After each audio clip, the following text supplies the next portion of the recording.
So our liability coverage covers both bodily injury and property damage to a third party. And then hull coverage covers the drone itself.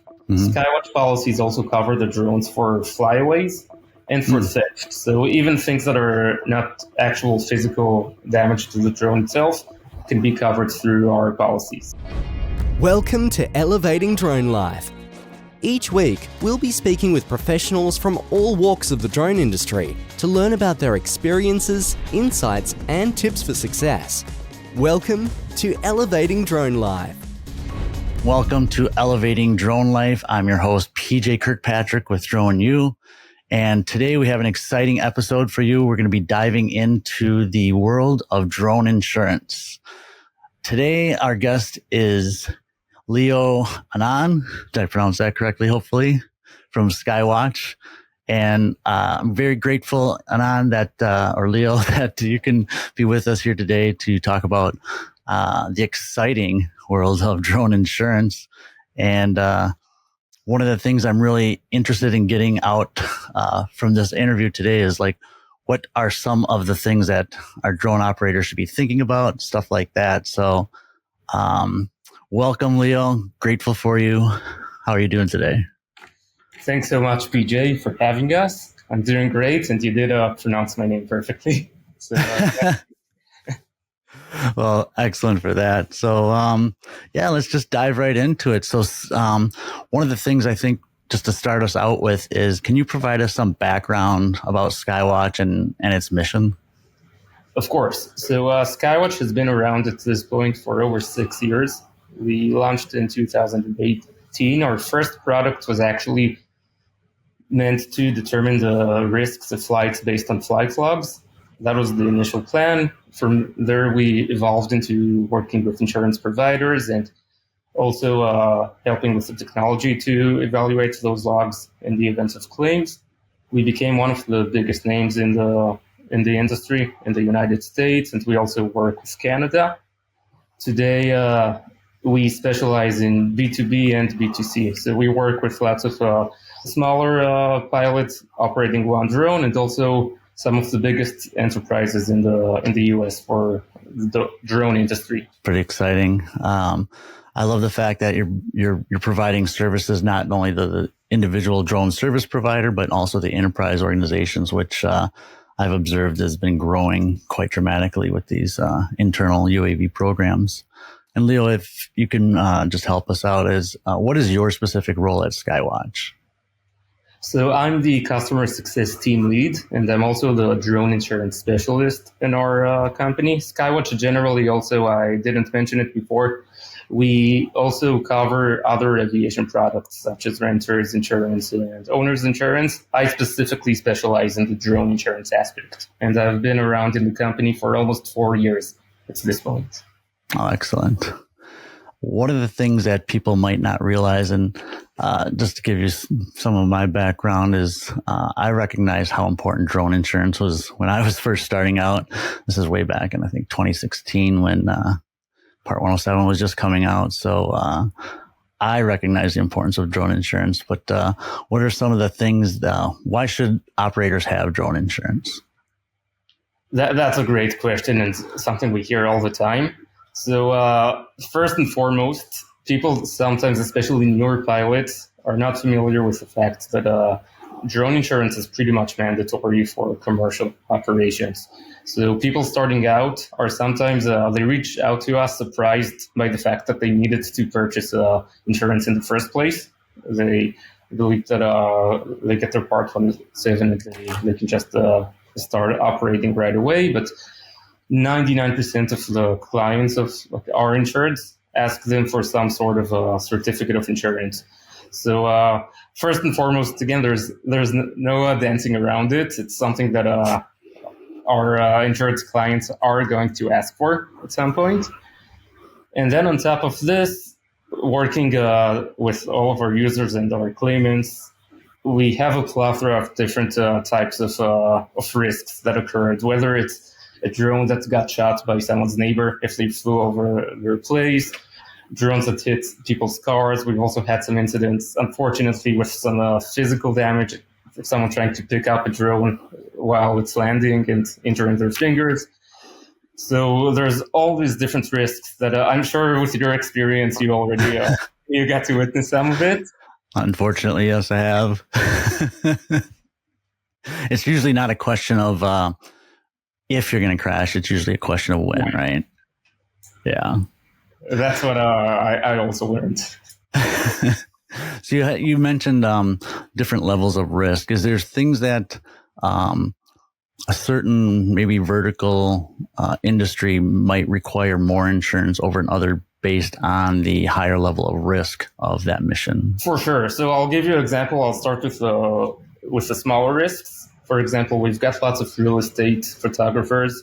Those are usually the standard $1 million demographics. That's our most common limit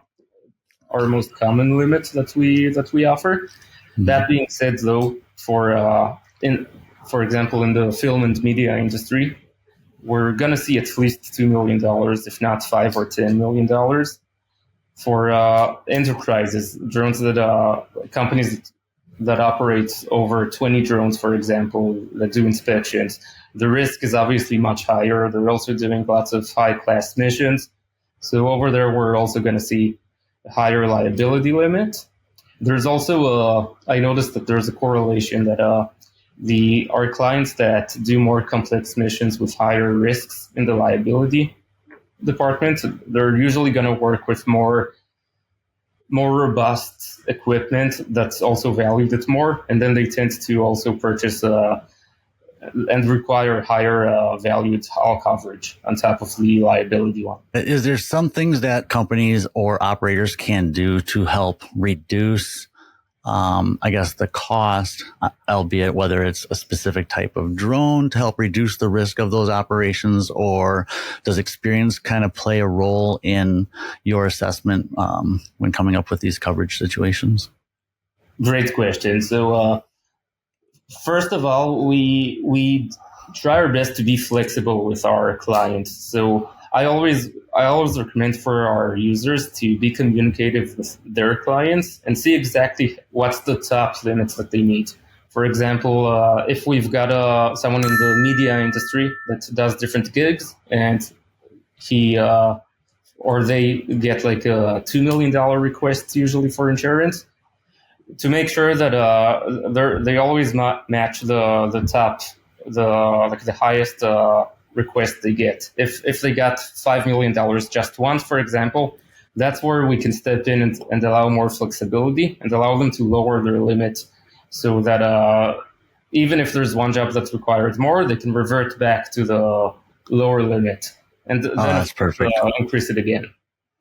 Yeah, I remember that some of the requirements this is going back a couple of years ago. I know the requirements are different now, but one of the verticals was like tower inspections where they were requiring $5 million, which can be, relatively expensive compared to, I think you mentioned on average, does it sound like $2 million has been kind of the typical ask in the industry lately?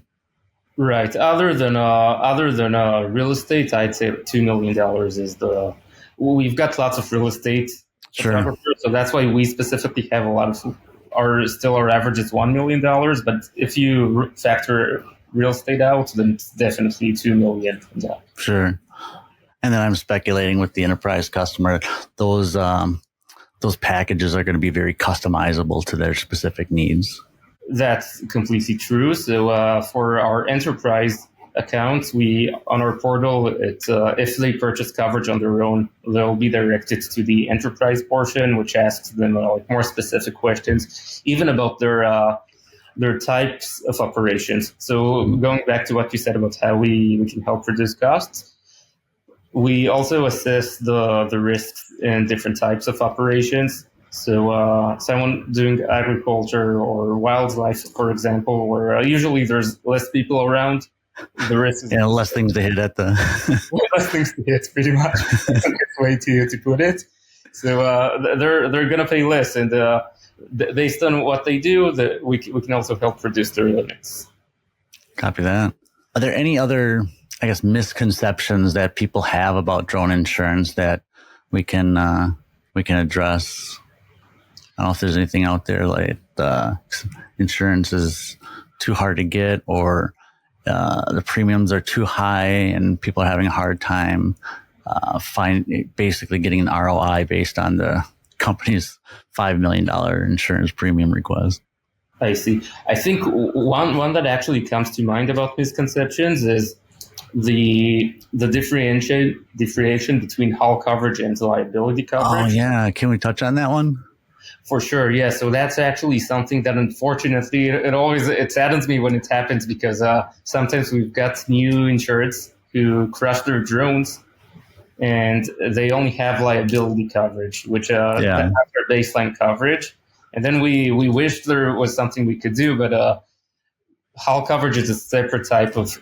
We do offer hull coverage, of course, and we try to make it as clear as possible on the quote that it's something that can be added optionally. But that's something that I do want to point out to anyone listening, that if they purchase insurance, to make sure that their actual drone is also part of the coverage if they need it. Yeah, so liability is going to cover you if you crash. That's going to cover like the property, for example, right? However, it's not going to cover the drone itself. If you want to protect your drone, you're going to require hull coverage, correct? That's exactly true. So our liability coverage covers both bodily injury and property damage to a third party. And then hull coverage covers the drone itself. Something cool about our policies, I know, for example, that people with like DJI drones, for example, can get DJI refresh, and then they can also cover their drone like that. Mm-hmm. Skywatch policies also cover the drones for flyaways and for theft. So even things that are not actual physical damage to the drone itself can be covered through our policies. Great, copy that. Have hopefully the flyaways have been reduced as the technology has increased, but I remember back in the day there was out of the box, if you didn't press that home point, it was going back home. Right. But at least 20 minutes of trying to go back home. Now that we kind of like discussed the importance of drone insurance and why people should have it, can you highlight some of the packages that Skywatch provides to their customers? For sure. So the baseline coverage and packages that we offer focus on liability coverage. That's the default option. So whether it's on a monthly plan, an annual plan, or also on demand by the hour, our users can select a liability limit for third-party coverage, ranging from $500,000 and all the way up to $10 million. About a year and a half ago, we started providing $10 million as well, because of the higher demand for it. Before that, it was maybe like 1,000 users who asked for 1 million, but now we're seeing way more demand for higher risks. Can you provide an example of when someone might require a $10 million policy? For sure. I would say that the most common ones are in the media, the film and media industry. Okay. Also in sports, when we've got some big clients working with the NBA and other large stadiums. That makes sense. We'll touch on it hopefully in a bit, but like flying in stadiums, also there's added risks of flying above people that requires additional underwriting approvals. But flying it even at an empty stadium, because of all the equipment around there, requires a higher limit. And in the film and media industry, the concept of working with A-list actors always just immediately spikes after this, as much as possible. That makes sense. In addition, with the Skywatch insurance, and you touched a little bit on it about what makes Skywatch's insurance unique. Can you expand upon any additional features or benefits that Skywatch offers that maybe your competitors don't?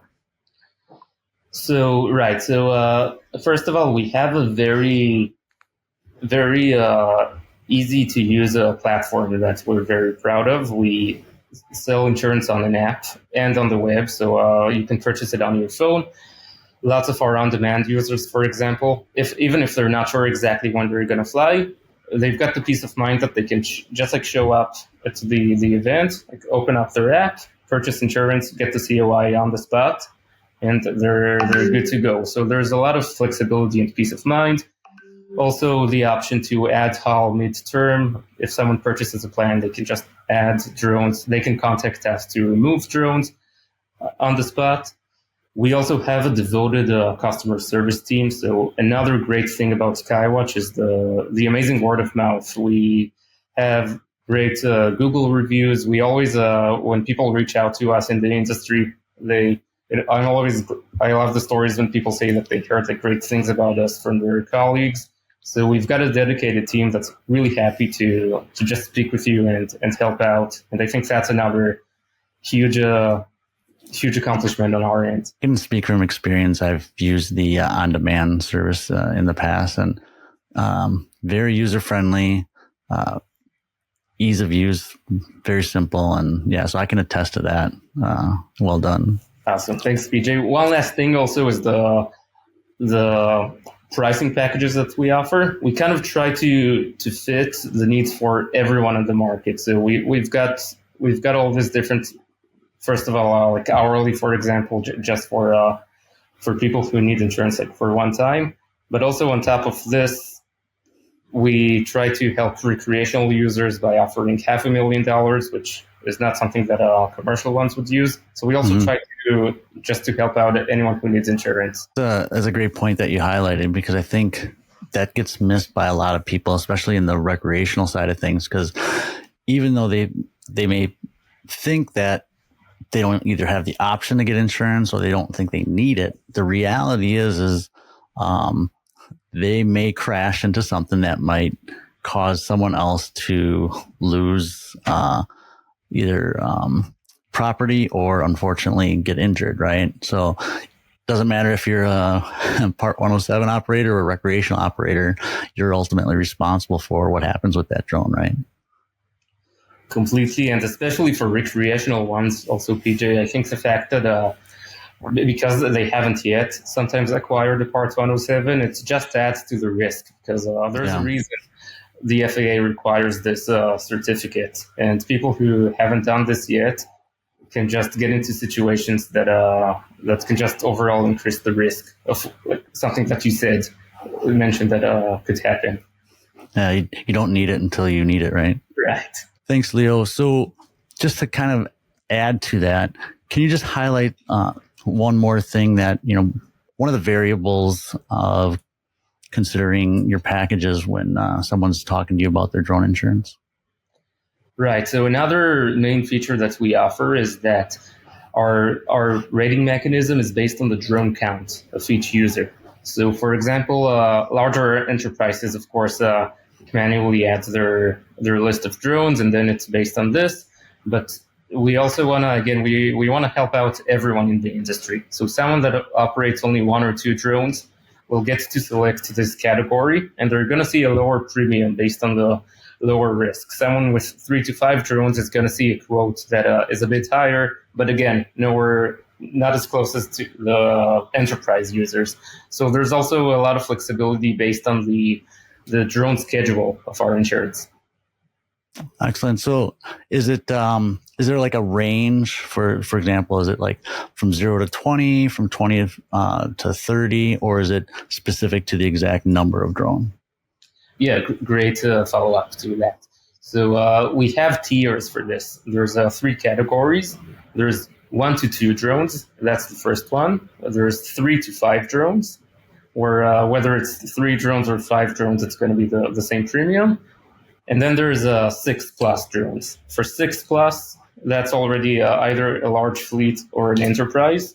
The users are directed to a sub portal on the same website, or in this case, it would need to be on the website because our on-demand coverage is just for a single drone, obviously. Sure. There's no drone count over there. When it's a 6 and above, we just need a list of the drones, and there's going to be a custom premium based on this number. Oh, excellent. So anybody that has starting a UAV program within their enterprise, that's definitely something to consider when they're coming up within the program. Excellent. Thanks for taking the time to highlight some of the Skywatch's products. I'm very curious, since you're living in that industry, have there been some recent market trends that you've been observing that you can share with our audience? And, when we talk about those trends, how, for example, like any of the regulation trends, like flying over people, stuff like that, how are these trends impacting the drone insurance industry? Great question. So I'll actually start with what you brought up, with flying over people. That is for sure a trend that's been rising in the last year. We're seeing more than double the requests for these types of operations in the last year, and we've also adapted to it more. Where we've got a set of underwriting questions and follow-ups that we do for such events. We also added some features that allow people that used to get risks that used to get denied for these types of operations now have the option to purchase insurance and just have a cap in their liability. So it's a good mediator. It's been effective. Or someone who in the past would have been denied the $5 million coverage they needed, we're now able to purchase the same coverage just for $2 million instead of hermetically being denied. What are some of the reasons that you guys are able to do that? Is it based on, I guess, the history that maybe there was talking about misconceptions when drones first came out? I think there was a misconception that all these drones are going to be falling out of the sky. Has the drone industry recognized that really hasn't been the case, that all the drones have been falling from the sky? Right. So that's every underwriter's nightmare, I think. Was to fall from the sky. That being said, though, is as much as the technology, as we move along, the likelihood of drone falling is obviously smaller, but we're still seeing some of these types of risks coming into fruition, where someone operating in an event can try to get their drone to return back, and the drone hits something and just falls down, for example. So there's still, while the likelihood is very, very low, it still happens, and especially when there's thousands of Skywatch insureds, the likelihood of one of those users to have this type of experience can happen. So that's why we're still very cautious about it, and to just make sure that before someone purchases, they give us their pilot experience, and also give us a brief, detailed explanation of their operation, like how far they're going to be from the people, what's the experience of the pilot who's going to do it, any other safety regulations. And based on this, we can help them out. That's perfect. Yeah, one of the observations that I've made in training, thousands of students is if there's a student that doesn't follow a checklist, right? We're aviators. We follow checklists. We check our drones right before they fly. However, I have observed some that are just willy-nilly and they don't check everything. One of the things I've observed, especially when it comes to the batteries, a battery just needs a millimeter of space between its connection and it'll drop out of the sky. And so, I guess this is my opportunity this is my public service announcement. Please do a full, safety briefing and a checklist. Follow your checklists before you take off, because you are putting them up in the air, and let's face it, they're just computers in the sky, right? And as Leo mentioned, as much as we would like to reduce risk, we cannot eliminate it, right? So I guess to round things out, when we talked about people applying for insurance and maybe getting denied, can you offer up some, best practices for people some of the things that they can do to make sure or reduce the risk of getting denied? Good question. So this one is kind of complex because there's usually also, it's a channel between our insureds and also the venues and their clients. So sure. There are unfortunately many cases where the venue asks for something very specific, and then our insured or the applicant, before they purchase insurance, they don't have much compromising that they can do. In this case, something that we've been doing in the past was offering to also to speak with the venues and the clients, and also try to help meditate the situation. And this has been successful a couple of recent times, where we were able to to help our potential clients reach some sort of agreement where, okay, the liability limits can be slightly lower, and also add a couple of regulations that the venue will agree that will be complied with for safety reasons, and then we're able to help the operation take place. So what I heard was communication's key. It sure is, yeah. Well, this has been very informative. I've learned a few things about insurance, especially on the enterprise side, as well as some of the things I didn't realize were things that we should be thinking about when considering insurance. So for everyone out there, if they want to learn more about Skywatch Insurance, can you direct them on where to go? Gladly, yeah. So I was going to say that even if you're not planning to purchase insurance just yet and you have some questions for the future, we're more than happy to discuss this with you and help you make your decisions. So our direct line is 888-364-5033. You can also reach us at support@skywatch.ai, where there's a dedicated team of agents that are happy to help out. You're also more than free to reach me at leo@skywatch.ai for any additional questions. Oh, fantastic, Leo. And don't forget about the Skywatch app. Like I mentioned, I use that religiously. I like the opportunity that if you don't get a lot of jobs, like, for example, in the winter where you may not fly every day like you do in the summer months, that you have that flexibility. So again, grateful for you, Leo. Hats off to everyone at Skywatch. Appreciate you guys. And for everyone out there, don't forget about drone insurance. You're going to need it when you don't need it. So thanks, Leo. Enjoy the day. PJ, you as well. Take care. Thank you for listening to the Elevating Drone Life podcast. If you were inspired, entertained, or learned something new, please share the podcast with your friends and fellow drone enthusiasts. Join us next time as we continue our mission of bringing the real world of drones to life. To learn more about the Drone U family, head to thedroneu.com, or for enterprise solutions, propsflightschool.com.